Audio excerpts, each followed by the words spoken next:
Hey everybody, it's Ian the Off Kilter Crafter. I hope you're having a great day today. Well, we've come to the end of our 10 months for the Puzzle Mystery Quilt Village Green. I hope you were able to watch the big reveal, and if you weren't, make sure to go check that out. I do have a little bit of a spoiler up on the board next to me here, but you also should go check out my guessing video. I actually tried to guess what the Puzzle Mystery Quilt looked like and put it all together, and guys, I came this close to figuring it out. I was just right there. Didn't quite get it correct, but dang, I came so close at it. So very close. But anyways, make sure to check out that big reveal. I'll put a link to it down in the description below if you haven't already seen it. And also make sure to go check out my video where I tried to guess what the Puzzle Mystery Quilt looked like. Like I said, I came this close to actually solving it, but unfortunately, well, it's falling apart on me. So I guess that means it is time to get sewing. So I'm going to give you the instructions on how to put together your Puzzle Mystery Quilt Village Green in size large. I have trouble with being able to show all of the process because this is such a large quilt. So we're going to take this step by step and do this the best that we can. I do apologize if I don't exactly get everything like nice and polished because of the large size that we're dealing with and just a lot of different factors. It's harder for me to film this video because it is just so large and there's so many pieces to it. So I'm going to go ahead and take all of these down because we're going to start off at step number 1, putting our Puzzle Mystery Quilt together. All right, for this clue, you are going to need, of course, your clue packet 10. You're going to need your instructions and then your color guide just in case. Have that on hand. You shouldn't need it too much more, but just hold on to it just in case. I'm going to talk about everything in clue packet 10. The first thing that we should have is, let's see, I'm looking at the instructions that tell us what's in our packet. We should have one large square of fabric E for the center of the quilt. So I already have it up on my board right here. It's this piece of fabric right here. This is your E fabric. It's going to go smack dab in the middle of your quilt. There should be 2 shorter strips of E for a side border, and I don't remember which one is which, but I have one set of strips. I think this is the shorter one. I have one set of strips that's shorter, and then I have 2 longer strips of E for the top and bottom borders. So the first strip, the shorter one, is going to go on the sides. The longer strips are going to go on the top and bottom. We also have one whole piece of fabric for binding. So for my quilt, my A fabric was our binding. So this is a piece of fabric that I have that I will be cutting up to make my binding with. Since I am adding an extra border onto my kit, I did purchase a little bit more of this fabric because remember, anytime you add more borders, you're going to add more fabric to have to do the binding with. So make sure to get a little extra material if you plan on adding extra borders, whether you purchased borders, which extra borders should be coming in clue packet 10 if you purchase them. And those should include 2 shorter and 2 longer strips for the narrow border, 2 shorter strips and 2 longer strips for the wider border, and then 1 extra strip of binding. So you'll get extra material in that. And there are instructions on how to do the extra borders and all that kind of stuff. By the way, in your Clue 10 packet, you should have received a little goodie. I received some quilt labels. If I hold them up the right way, I received some quilt labels that I can attach to this quilt if I so decide.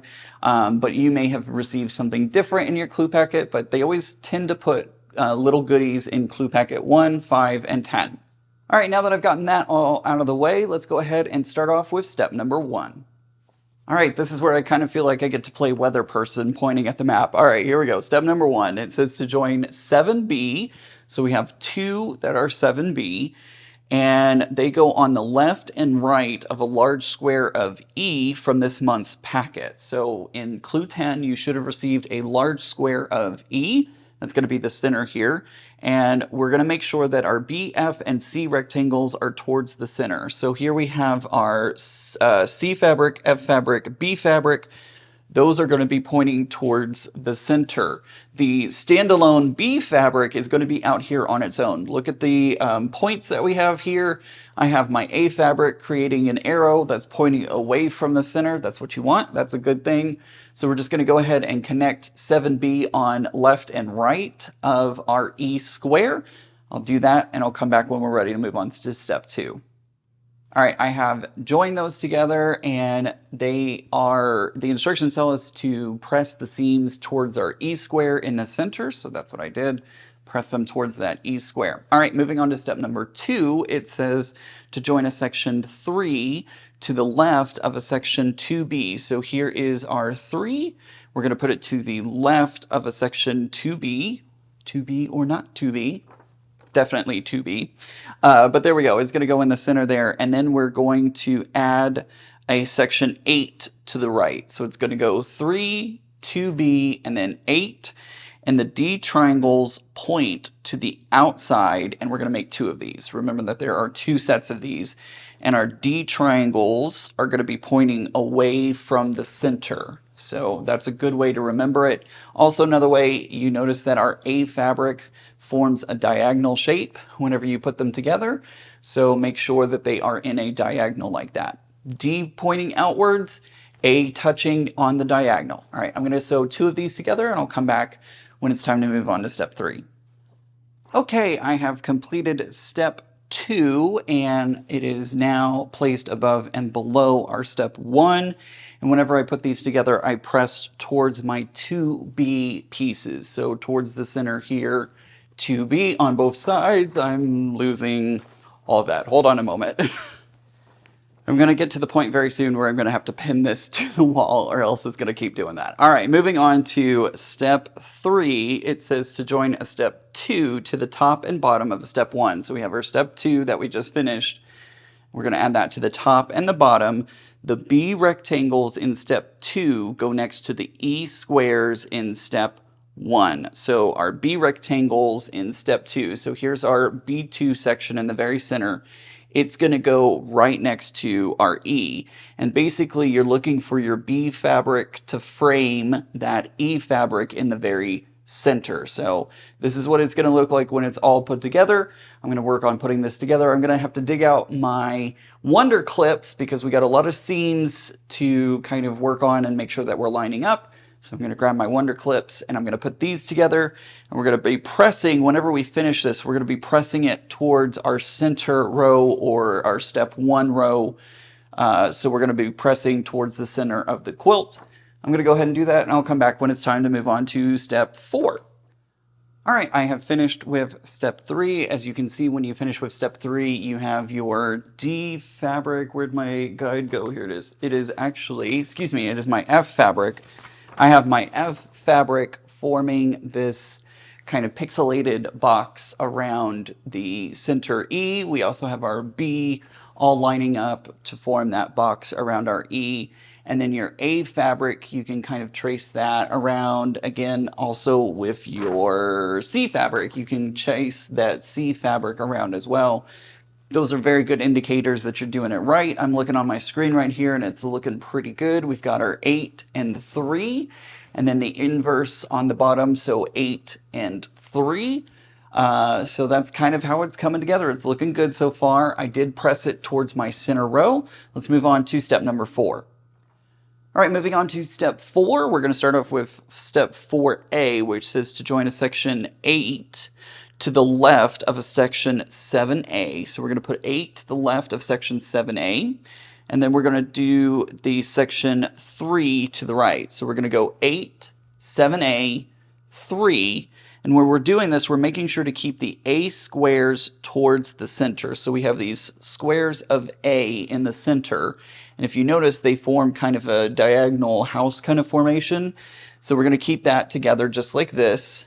And we're going to sew all of that together. That's step 4A. Then we're going to move on to 4B, which says to join a section of 2A. This is 2A to the left and 5A to the right. The B rectangles should be on the outside as shown. So we have our B rectangles. They line up with what we have here in the center. So we're just going to keep following that pattern around. It's going to look like this. I'm going to go ahead and sew this together. We're only making 2 of these, so I'm going to sew 2 of these together, and I'll come back when it's time to move on to step 5, it looks like. Okay, I finished steps 4A and 4B. It's time to move on to step 5. And step 5 says to join a step 4B to the top and bottom of a step 3, keeping the B rectangles on the outside. So if you notice, we have in my colorway, it's the white ones going all the way around that basically frame everything out of the center portion of this quilt. So I'm going to keep in that order and that alignment. So I'm going to go ahead and sew these together. Again, we're just putting the step 4B on top and bottom of a step 3. Pretty easy, pretty simple. Again, your what is that, B fabric? That is my C fabric, is forming that kind of pixelated box, and I'm just going to keep the pattern going and formation going that you see here. It's looking really good, and I'm super excited. This looks to be pretty much the center of the quilt, if I remember correctly. So I'm going to finish this, and then we'll move on to step 6. Okay, I have finished step 5. We now have the center square of our quilt completed. It's looking so good. I love this colorway, and I love some of the details that I'm getting from it. Again, you have that pixelated square kind of shape in the center, but then I'm starting to notice these kind of diamond shapes starting to appear, and they create the diamond shape around the center. So love how this is coming out. I love it's framed with this white in my colorway, and I think it's turning out really great. All right, let's move on to step number 6. We're going to be starting to work on our outer edges. All right, let's go ahead and move on to step 6. This is 6A. It says to join a section 6, clue 6, section 6, whichever one you labeled it as. And we're going to join that to the left of a section 1. So we're putting this one to the left, and then add a section 9 to the right. So you add 6, 1, and then 9. That forms a row. And then we're going to add a section 4 to the left and right. So we add on our section 4 onto the left and right of all that we just sewed together. And we're going to make 4 of those in total. So when you're all said and done, it's going to go 4, 6, 1, 9, 4. And they are all pointing downwards. So follow the chevrons pointing downwards. Then for 6B, it says we're going to take 2 of the rows. So we're making 4 of those in total. We're going to take 2 of them, and we're going to sew on a section 5B to the left and right, keeping F on the outside as shown.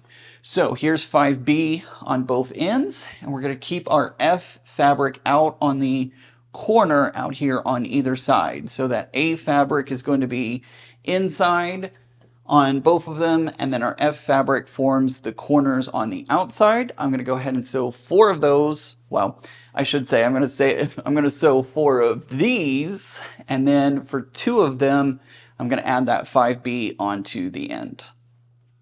All right, everybody, I finished step 6. Yes, I have 2 more sides on here, but I'm going to be a little honest with y'all. I got a little lazy and didn't want to pin them up when I'm just going to take them right back down to sew.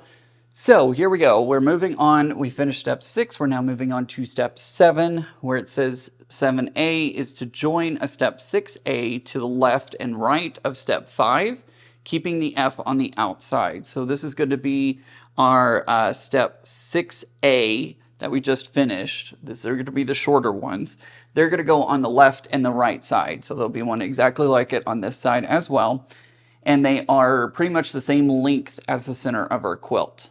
Then we're going to move on to 7B, and it says to sew a step 6B to the top and bottom. So our 6B will go up on the top. Remember, 6B has the 5B pieces on either end, so it should be as long as the center portion of your quilt. So we're going to add those in exactly as you see here. Just add the other 2, the left side and the bottom, and you'll have your quilt pretty much all put together. After that, we're going to be working on adding our E borders. You're going to measure the length of your, this has different directions than what I typically do. So if you want to put on your borders any way that you want, you can do that. You can follow the directions that are here on the instructions, or I have a little bit of what, honestly, I just usually lay them on and start sewing, and I'll have a little bit of excess at the end. Pretty much every time the Cotton Cuts Puzzle Mystery Quilts put on borders, there always is a little bit of extra fabric on those borders that you can trim off, because there's always a little bit of wiggle room in everybody's quilts. Nobody's two quilts are ever the same length. So they add a little bit extra fabric that you can trim off at the right size. So you're going to add on your left and your right border first. So your shorter borders go on left and right. Your longer borders go up top, just like you see here with these pieces. And then we're almost done with the quilt. I have extra borders that I added on, or I'm going to add on personally. I like to add a little design element into mine. So I have a couple of extra borders that I'm going to be adding onto mine. You'll see those before the end of the video, so stay tuned for that. But for now, I'm going to go ahead and work on all of step 7, getting my quilt top almost completely done. All right, everybody, it took me most of the day, but I have finished Village Green. This is what it looks like when it is all said and done. I really like the patterns. I never really thought of pink as a very Halloween kind of color, but it works really well with this quilt and with the fabrics that are in it, so I really like it. And don't forget, if you have that extra borders kit, your thin border will go on first, and then your thick border will go on after that. If you didn't order your extra borders, this is what you have, and this is what your quilt looks like. I like to make my own borders, so as you can see, I've bought some extra fabric and made my own borders. Usually I like to pull some design elements from the quilt that I'm working on, and this time I pulled some of the chevrons from the design, since the chevrons seem to be a pretty, like, we almost saw them, I don't think in every clue, but it seemed like every other clue we had some chevrons in it. So I kind of did that. I only have them on one end, so I'm going to be putting them basically like in each corner, kind of like this. I'm going to go ahead and put them on right now, and I'll show you what my final quilt looks like when I get them put on. All right, everyone, I have put on my final border, and it is a little too big for this framing of a shot that I have at the moment. So I'm going to take a picture of it with my wide angle lens and put that in here so you can see the full effect. You can even see my machine in the way there. I just don't have enough space. So here's the picture of my completed quilt with the chevrons. I love how it came out. This has been a really fun puzzle mystery quilt to put together, and I hope you've enjoyed following along with my tutorial videos as we've been putting it all together. And I can't wait for the next one. Remember that the next one is going to be the spring 2024. Cannot believe it's going to be 2024 already. The spring 2024 puzzle mystery quilt. Make sure to stay tuned to Cotton Cuts for all the information that's going to be coming out on what the next puzzle mystery quilt will be. I'm sure there's going to be a lot of information about that. I don't have any information at this very moment about it. So like I said, check out Cotton Cuts puzzle mystery quilts. Check out the Cotton Cuts website to learn more about the next puzzle mystery quilt for spring 2024. And I can't wait to see y'all for the next one.